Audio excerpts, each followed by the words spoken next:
nombre es Rosario de Lucas, soy licenciada en nutrición, especialista en trastornos de la conducta alimentaria. En esta oportunidad voy a charlar sobre el papel de la microbiota intestinal en los trastornos de la conducta alimentaria, explorando la conexión entre el intestino y la mente.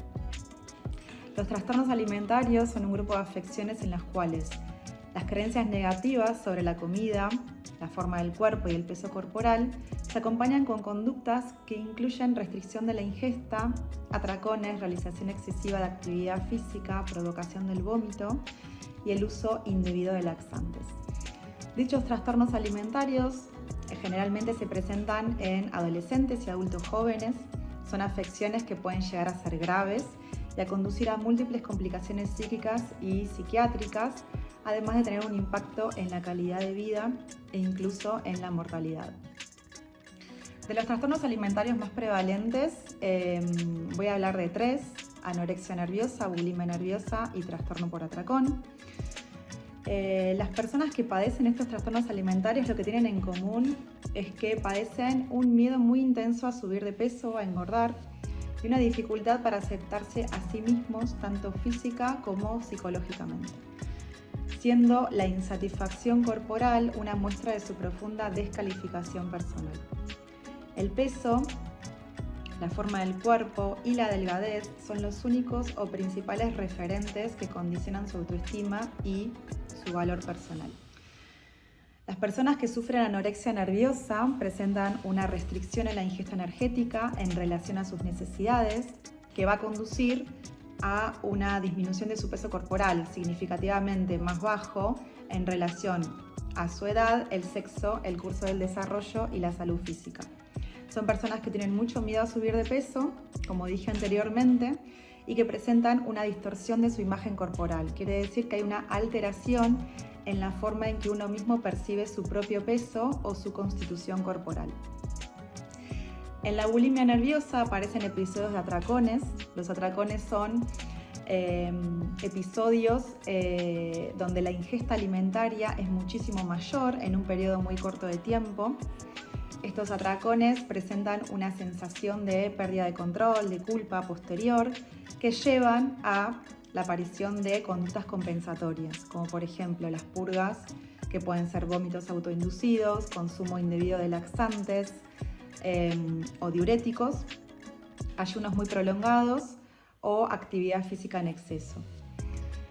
Los trastornos por atracón, las personas que sufren trastorno por atracón, están caracterizados por la aparición de episodios de atracones, así como la bulimia nerviosa, pero con la diferencia de que no existen conductas compensatorias.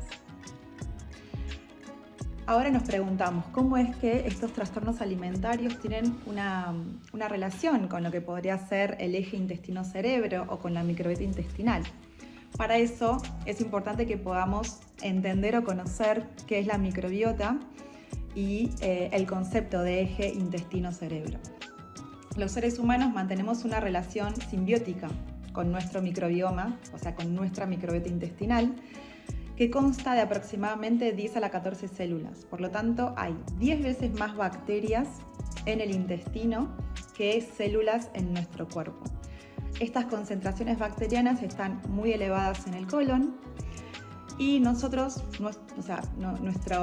tarea es la de proveer alimentos a esa microbiota para que esa microbiota además nos compense con beneficios para la salud en relación a la digestión, al crecimiento y a la defensa contra los patógenos. Esta microbiota forma parte de este eje llamado microbiota intestino-cerebro, que afecta al sistema nervioso central y por lo tanto al comportamiento humano a través de la producción de varios compuestos neuroactivos. La microbiota del sistema intestinal también representa una fuente de antígenos muy importante. Estos antígenos lo que hacen es imitar algunos neuropéptidos o neurohormonas del huésped y por lo tanto desencadenan la producción de anticuerpos que reaccionan en forma cruzada con estos compuestos. Entonces se cree que los niveles de estos anticuerpos están asociados a afecciones neuropsiquiátricas que van a incluir ansiedad, depresión, trastornos alimentarios y el sueño. Recientemente hemos aprendido que la desnutrición y las dietas restrictivas a largo plazo, tienen un efecto sustancial y reproducible en la microbiota del intestino y en el impacto con el cerebro, por lo que probablemente está relacionado con el desarrollo de psicopatologías y de trastornos psiquiátricos. Cada vez existen más pruebas de que la microbiota, o sea que el microbioma intestinal, también desempeña un papel importante en el desarrollo y en la persistencia de los trastornos alimentarios, especialmente en la anorexia nerviosa. La anorexia nerviosa es del trastorno alimentario que más se ha estudiado en relación con el eje intestino-cerebro. Durante estos últimos 15 años hubo un gran cambio en la comprensión de lo que es el eje intestino-cerebro tradicionalmente, hacia una visión más sistémica, como biológica sistémica de las interacciones de este eje que implica una bidireccionalidad entre esas interacciones entre el cerebro y el intestino. O sea que tanto la microbiota influye en el cerebro, y el cerebro va a influir en esa microbiota. Esta nueva visión de esta bidireccionalidad también se aplica a la fisiopatología de varios trastornos cerebrales que anteriormente se atribuían exclusivamente a procesos fisiopatológicos que estaban limitados al cerebro.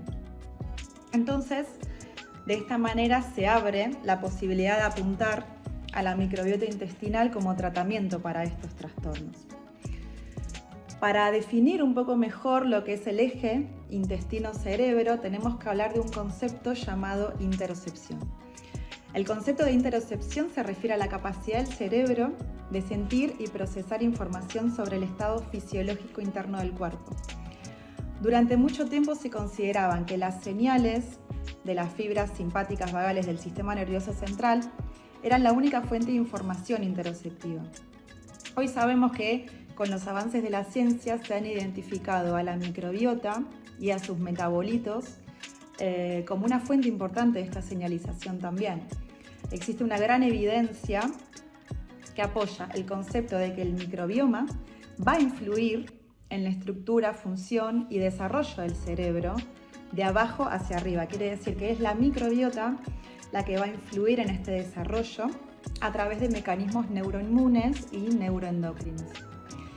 La mayoría de estas señales producidas por la microbiota lo que van a hacer es modular los reflejos homeostáticos localmente a partir de la influencia en las neuronas entéricas y en las terminaciones nerviosas propias del intestino. Esto quiere decir que en el intestino tenemos terminaciones nerviosas y tenemos neuronas que van a influir, que van a generar esta direccionalidad al cerebro. Y después también va a ser influida por metabolitos que fabrican las bacterias del intestino, que pasan a la circulación sistémica y llegan al sistema nervioso central. Cada vez más datos van a indicar que la microbiota intestinal actúa en este sistema nervioso central y en el sistema inmunitario a través de vías que son aferentes y eferentes, tanto neuroendocrinas, neurotransmisoras, neurotróficas y neuroinflamatorias.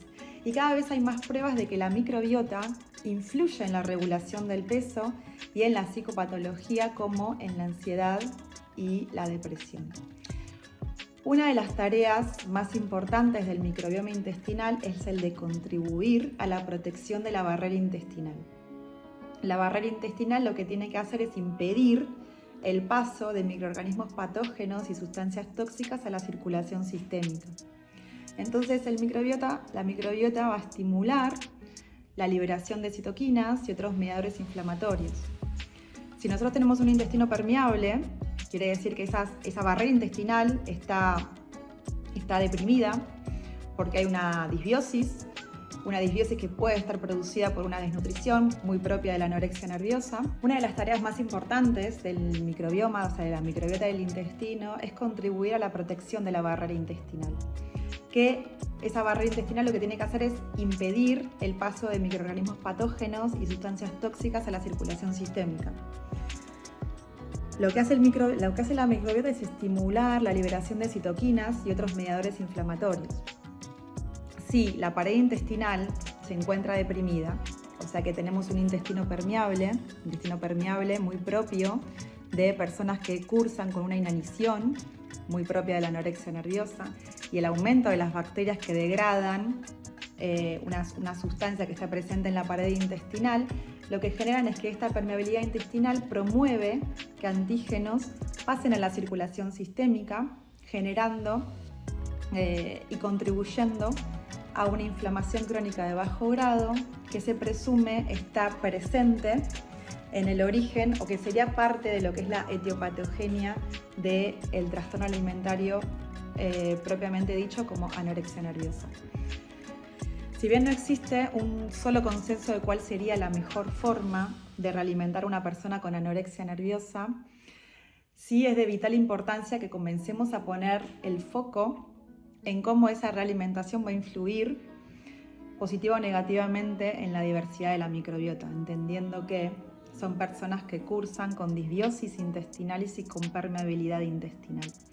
Entonces, la incorporación de alimentos que funcionen como prebióticos, la incorporación de probióticos para fortalecer la pared intestinal, mejorarían de manera significativa la sintomatología que en general cursan las personas que se van a realimentar, como por ejemplo la constipación, la distensión, la inflamación, la gastroparesia. Por lo tanto, incorporar probióticos mejoraría de manera significativa esa sintomatología.